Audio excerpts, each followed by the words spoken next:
Allez, salut à toi, bienvenue sur la chaîne YouTube, la classe de Monsieur Fred. Alors je te rappelle, si t'es pas encore abonné et que tu vois cette vidéo, ben fais-le, n'hésite pas à visionner les autres vidéos. Et surtout, n'hésite pas à liker. Aujourd'hui, on va parler de vocabulaire géométrique. Alors, le premier élément au sujet duquel on va parler, c'est le point. Le point, sur une surface, il y en a une multitude. Il n'a pas de dimension. C'est l'intersection ou le croisement de deux droites, de segments ou de demi-droites. Tu vas le voir apparaître ici à l'écran. Hein. L'intersection est représentée ici en rouge. Et enfin, on le désigne par une lettre majuscule. Donc ici, c'est notre point A. On va donc maintenant parler des lignes. Alors, d'abord, quelques généralités au sujet des lignes. Une ligne, c'est un ensemble de points, et enfin, elle n'a qu'une seule dimension. On peut retrouver plusieurs types de lignes, comme la ligne droite. Elle est tracée à la latte, c'est le plus court chemin pour se déplacer d'un point à un autre. Voici une ligne droite. On continue toujours sur les lignes et on va maintenant parler de la ligne courbe. Eh bien, elle change sans cesse de direction, la voici, qui apparaît à l'écran. Ensuite vient la ligne brisée. Elle se compose de différents morceaux de droite mis les uns à la suite des autres. On peut dire aussi que ces morceaux sont juxtaposés. Tu vas la voir apparaître maintenant à l'écran petit à petit. Voilà, chaque morceau qui vient se mettre à la suite du précédent pour former notre ligne brisée. Enfin, dernière partie concernant les lignes. En 4, on retrouvera la ligne courbe fermée. Donc elle a la caractéristique de la ligne courbe, mis à part qu'elle est fermée, elle n'a pas de début ni de fin, si je puis m'exprimer ainsi. Et en 5, la ligne brisée fermée, c'est le même principe que la ligne brisée, sauf qu'elle forme un polygone. Attardons-nous maintenant sur les directions des lignes. Les directions sont les suivantes, il y en a 3. On a la direction horizontale. Quand tu es couché dans ton lit, tu es à l'horizontale. Verticale. Pense à ta colonne vertébrale, celle qui te maintient droit. Et enfin, la direction oblique.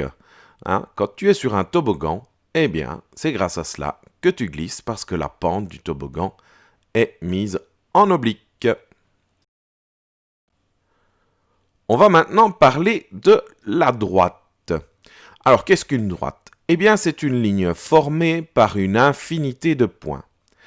Elle ne change pas de sens. On ne peut pas la mesurer. Voici une droite qui apparaît à l'écran. Je mets toujours les 3 petits points au début et à la fin pour montrer justement que cette droite n'est pas limitée. Et on la désigne par une lettre minuscule. Ici, tu vas voir, je l'ai appelée D.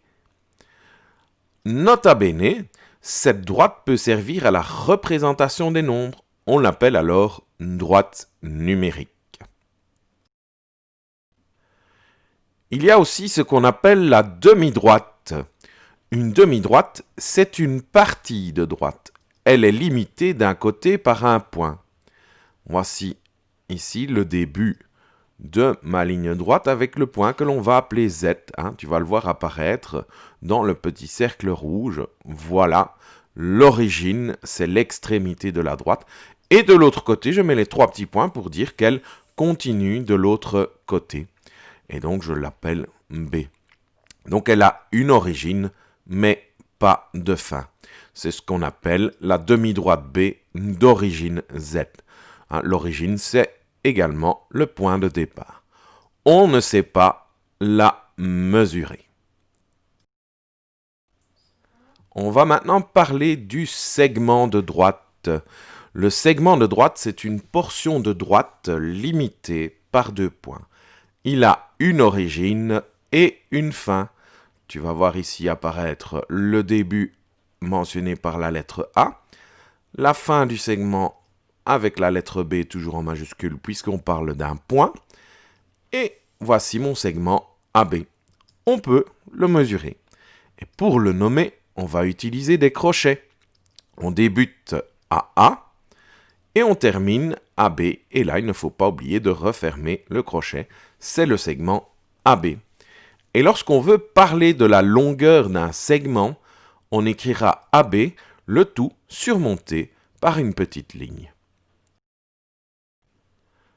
On va maintenant s'attarder sur les droites sécantes.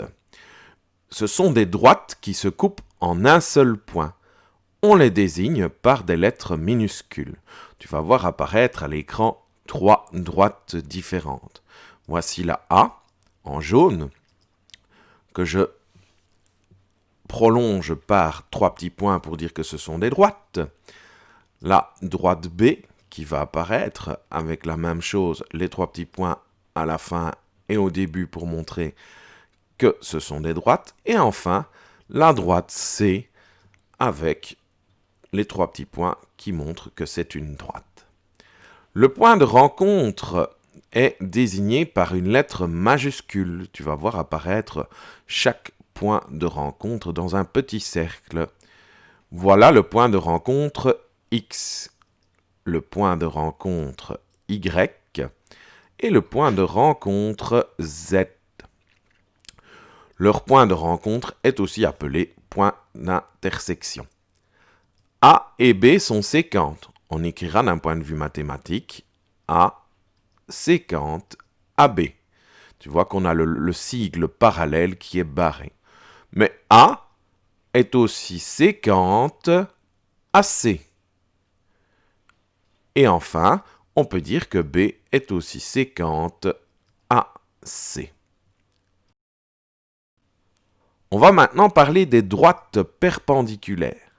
Ce sont des droites qui se coupent en formant 4 angles droits à leur point d'intersection. Voici ma première droite qui s'affiche, que j'ai appelée D, et une seconde droite en rouge que j'ai appelée C. Le point d'intersection, tu le vois, il apparaît ici.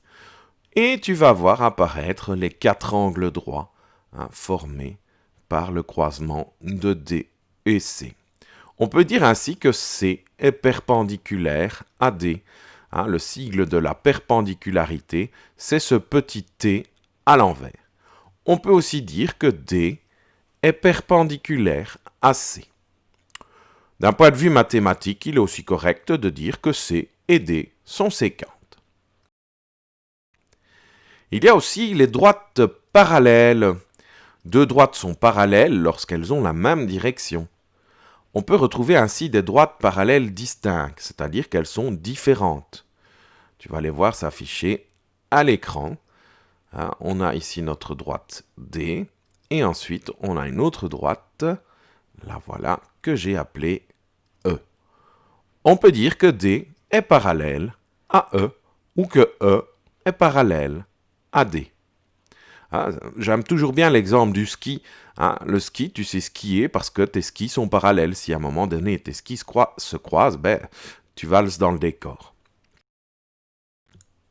On est toujours dans le cadre des droites parallèles et elles peuvent être parallèles confondues, c'est-à-dire l'une au-dessus de l'autre. Tu vas comprendre ce que c'est en voyant mon illustration. Voici donc la droite D, d'accord ?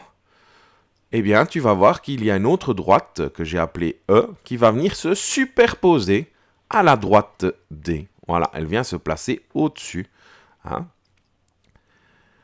Et donc, je l'ai appelée la droite E. On peut dire que D est parallèle à E. On peut dire que E est parallèle à D. Une droite est donc parallèle à elle-même. Alors, j'ai pris l'exemple du ski tout à l'heure, mais si tu prends l'exemple du snowboard, eh bien, le snowboard, c'est un petit peu le principe de la parallèle confondue. C'est pour ça que tu glisses et que tu ne te casses pas la figure. Voilà, cette vidéo est à présent terminée. Je te dis bye bye, à bientôt. Un tout grand merci de me suivre comme d'habitude. N'hésite pas à liker la vidéo et à la partager. Si ce n'est pas encore fait, tu t'abonnes à ma chaîne YouTube. Ci-dessous, un petit clic, ça fait plaisir. Allez, bis bis, ciao ciao.